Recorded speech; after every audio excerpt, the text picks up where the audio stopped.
Hello, ghouls and goblins. How's it going? Happy Halloween, everyone! Yay! It's the spookiest time of the year, and I decided that I was gonna make a video about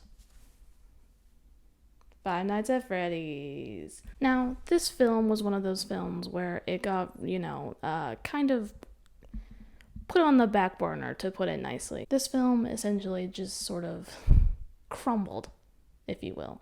Scott originally was planning to make this film a very long time ago, and he just did not like any of the scripts, so he was like, yeah, this probably isn't gonna happen anymore. But here we are in the ungodly year 2023, and we finally got the film. Like, I think 10 games later, so round of applause for that, ladies and gents. Now, I'm going to start this video with a couple of disclaimers, okay? First of all, I will tell you when I'm going to talk about some spoilers from the plot in the film. I'm not going to spoil the whole thing because it's a lot of fun. Go have fun with it. But there are a couple of things that I want to talk about. Number 2, I'm not a professional film critic. Surprise, I know. But I'm not a professional film critic. I just really like film in an abnormal amount. And I like talking and poking fun at movies and talking about them and just going on info dumps for absolutely no reason that no one asked for. So, with those things out of the way, let's talk about it.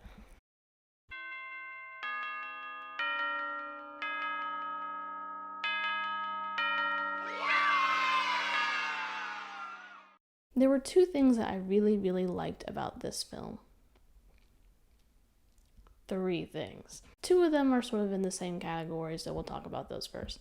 Firstly, I really, really liked the atmosphere and the tone throughout this movie. This is the type of movie where it could be put on par with like Hocus Pocus kind of vibe, but a little bit darker. Does that make sense? It's a film that doesn't take itself too seriously, but it's still fun and it's still serious. I don't know if that makes any sense. The way that they used horror and practical effects is one of my favorite things about this film. It didn't really rely on CGI. It didn't really rely on anything like that. It mostly relied on very old-fashioned practical effects for films, which I loved. I'm personally very biased against that because I prefer that more than I prefer CGI. It's fun. It's fun. Sue me. The puppeteering in this film was fantastic. The cinematography was fantastic. The noise, the atmosphere, fantastic. The film itself is very, very quiet, and you can hear like metal scraping. You can hear subtle noises, and it's fantastic. I really, really liked the way that they made the film. It wasn't very jump scare heavy, which I'm very glad for, considering that's all the games really are, to be honest. I think there was like a total of 3 jump scares that I would count as jump scares. There were some that were like, you kind of jumped because you're like, sudden thing. But I don't know, I wouldn't really classify them as jump scares, but that's just me, personally. One of the other things I really, really liked was the casting, which was a little bit surprising, I'm not gonna lie. If you were to tell me that Matthew Lillard was going to play William Afton, I would have laughed in your face. But here we are. If I had a nickel for every time Matthew Lillard played a psycho killer, I had 2 nickels, which isn't a lot, but it's weird it happened twice. He just does not strike me as the kind of guy to play a serial killer, but here we are. We had Matthew in 2 scenes as well, and he absolutely killed both of them. The other actor that I really, really liked, and I've liked him for a long time, but he really didn't do much in Hollywood, which is fine, was Josh Hutcherson. He played Mike very, very well. He did an excellent job. The actress for Vanessa did a good job as well, but I really, really hate Vanessa, so sorry. I wish that we got to see a little bit more from Abby's actress. I felt like she did good, but there were some things I was a bit like, okay, but like, what about you as a person, as a character? But hopefully we'll get more in the future films, which were confirmed by Matthew. Unless they just absolutely tank in the box office, then we won't get the films. But Matthew had signed for, I believe, 3 other films. So hopefully we'll get more. Crossing my fingers and praying.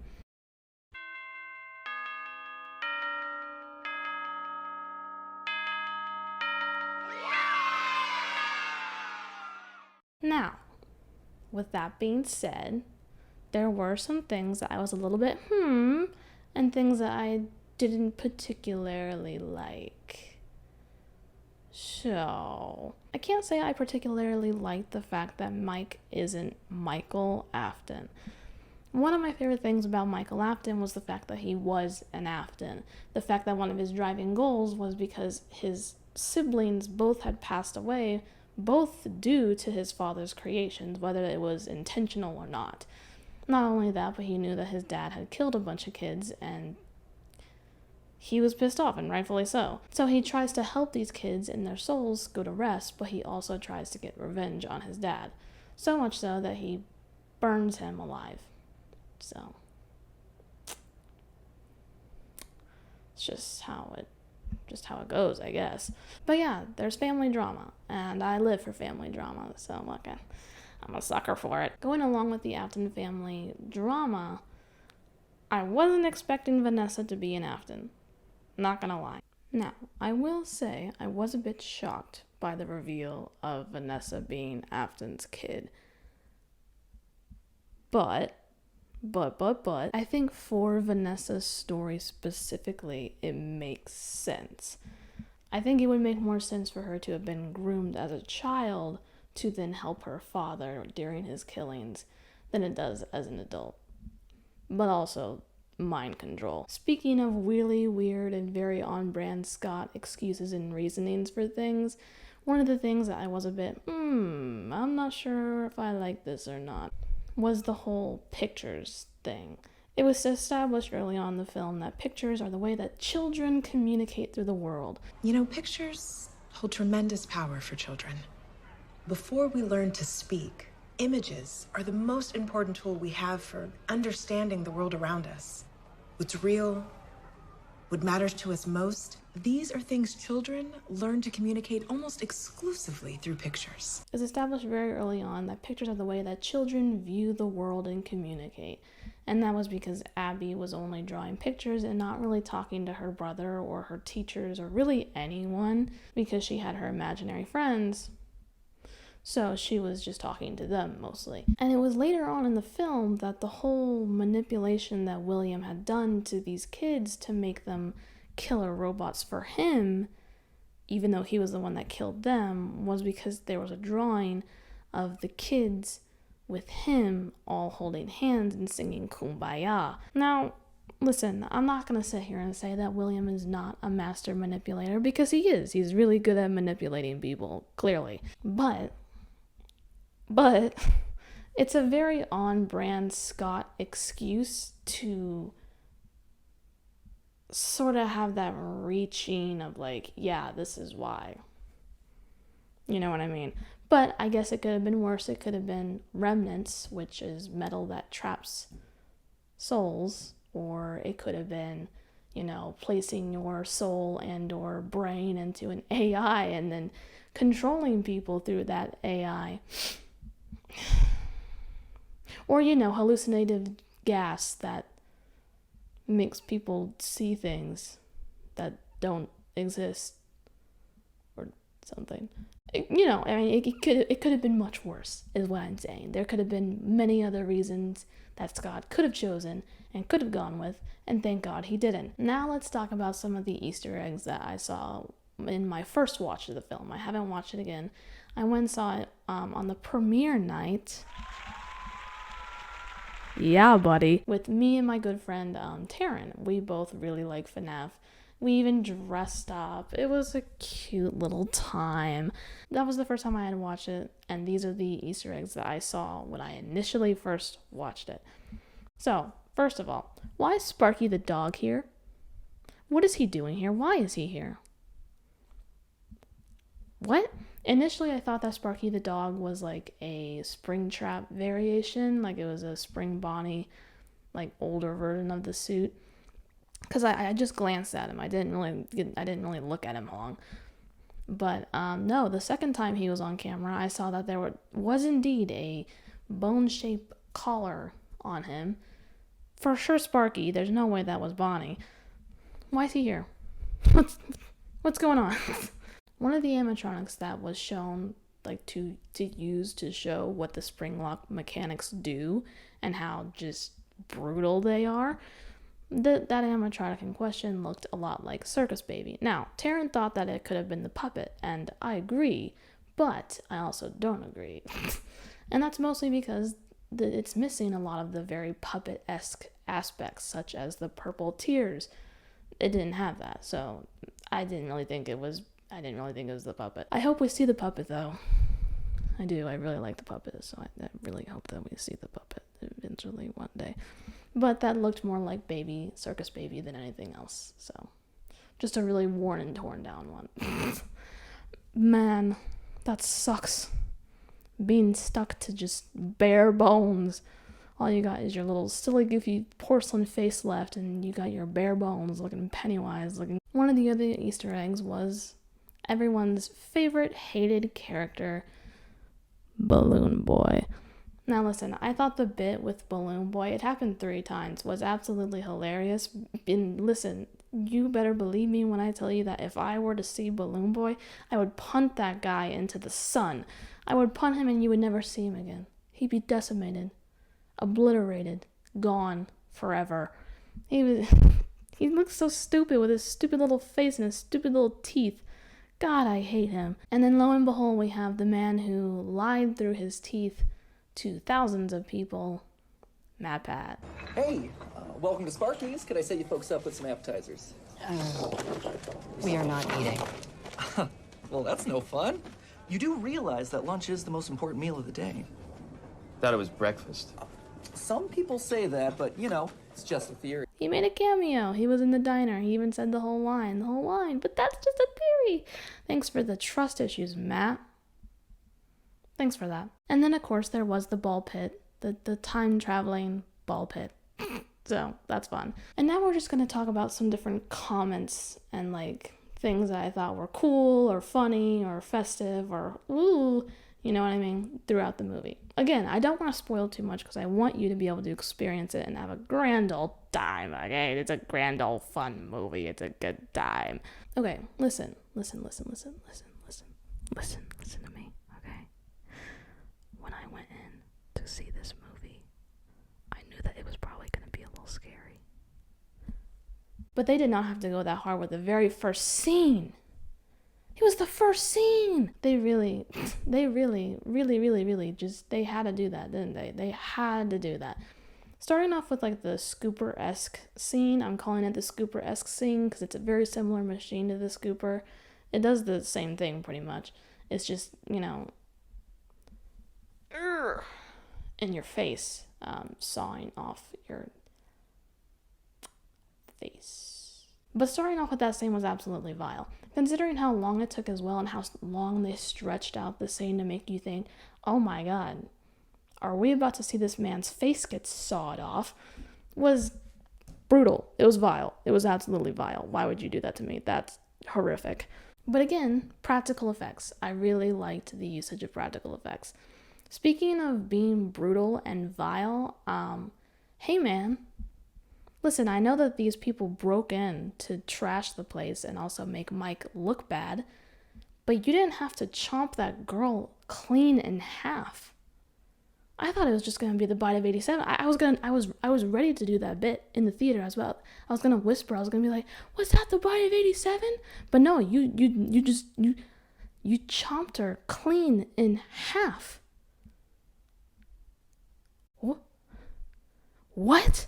Why? Also, just the cupcake man.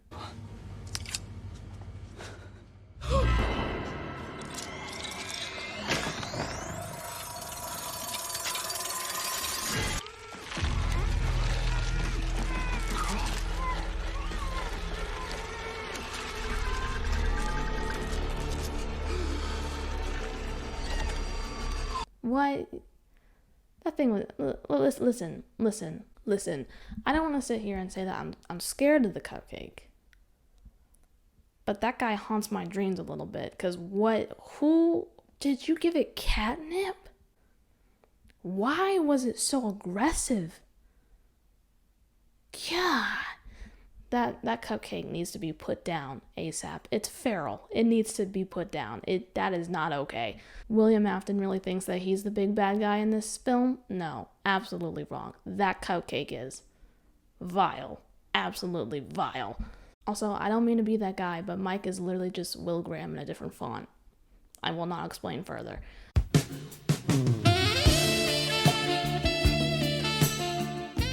I love Mike though. He's my MVP. I was rooting for him the whole time. I love him so much. It's unreal, and I partially blame Josh for that.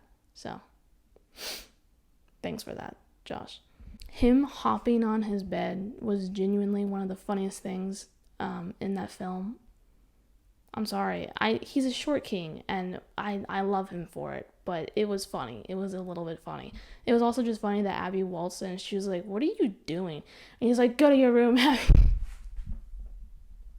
This doesn't concern you." God, it's just funny. It's just funny.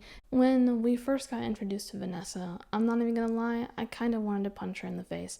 She's the character who knows like what's going on, right? Like she knows what's up. And so she's like being incredibly vague to Mike. But you said some kids went missing? Sure. Back in the 80s. What happened to them? It was big news. That's why the place shut down. Wow. You really didn't do your homework, did you? And she's like, "You don't know the history of this place?" And he's like, "No, I got this gig because I'm desperate in need of money." Like, what do you mean? And she's like, "Yeah, some kids went missing here. A good chunk of them.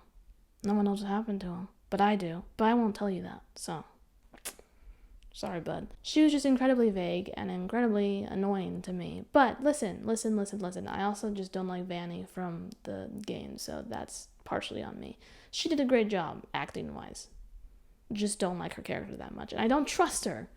I'm sorry. I know that she's probably going to get a redemption arc because, like, she sacrificed herself. But also, I don't trust her. She seems shady. And not Slim Shady. She just seems shady. One of the other funny things about this film was the Golden Freddy's ghost kid. We're just going to call him Ghost Kid. He rolled up to Mike's house, and the aunt was there. And he just killed the aunt, and he told Abby, he was like, "Come on, Abby, let's go to the pizzeria." And she was like, "Okay." And then she saw her aunt's dead body, and he was like, "She's just sleeping, Abby. She's just so silly like that. That red stuff that you see, that's just jam."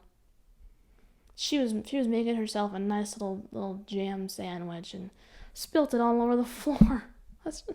She's fine. She's just sleeping. She's just being silly. It's fine.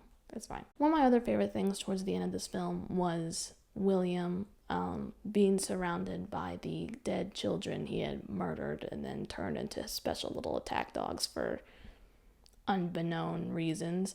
And he starts pointing at all of them and he's like, "You're small! Look how small you are! You're small, you're tiny, you're small, you're small! You're tiny! I made you!" It was just incredibly funny to me because, like, yeah, William, they're small, they're children. What do you want from them? You want them to get big? They can't. They're dead because you killed them. Like, what are you talking about? What are you going on about? You're calling them small?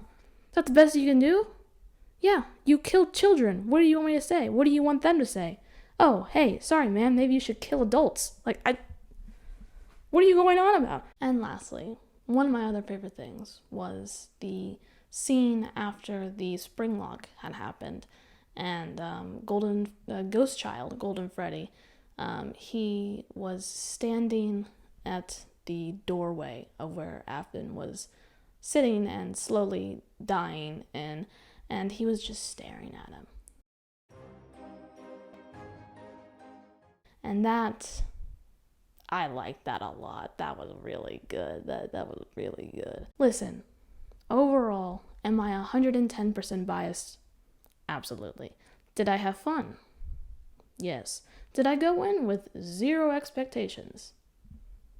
Also yes. But it was a fun movie. It was a fun movie, and it definitely had its moments. You know, there were definitely moments where I was like, "Oh my God.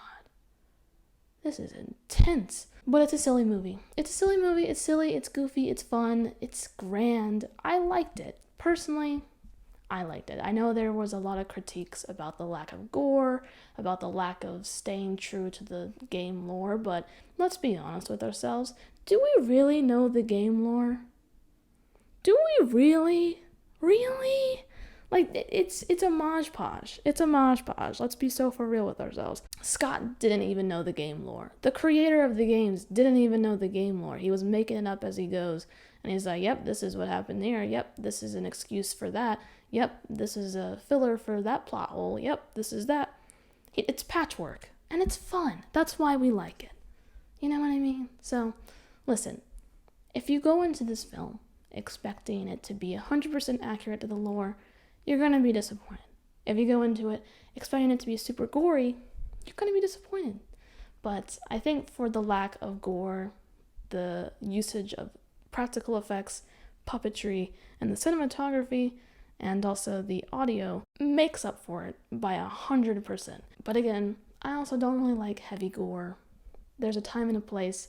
I didn't feel like it was the time and the place for the Five Nights at Freddy's movie. But that's just me. Anyways, I'm gonna go rewatch it 20 times until I get sick of it, but I never will, is the thing. This movie has a death grip on me, and I will not apologize for it. As you can see, the franchise in general, the franchise has a death grip on me. So, yeah, I'm gonna go and I'm gonna go rewatch it, and I'm gonna get dressed up, and it's gonna be fun. I'm gonna be nerdy out. I'm gonna have a grand old time. Anyways, happy Halloween. Hope everyone has a great Halloween. Why is Halloween on a Tuesday? First of all, that's ridiculous. Secondly, have a great Halloween. Be safe. Have fun. Don't be stupid. And like the video, comment, subscribe. Do whatever you want. I don't really care. Anyways, I'll see you guys later. Whenever I see you. I don't know when that will be. I'm not gonna make promises. So, yeah, okay. Bye.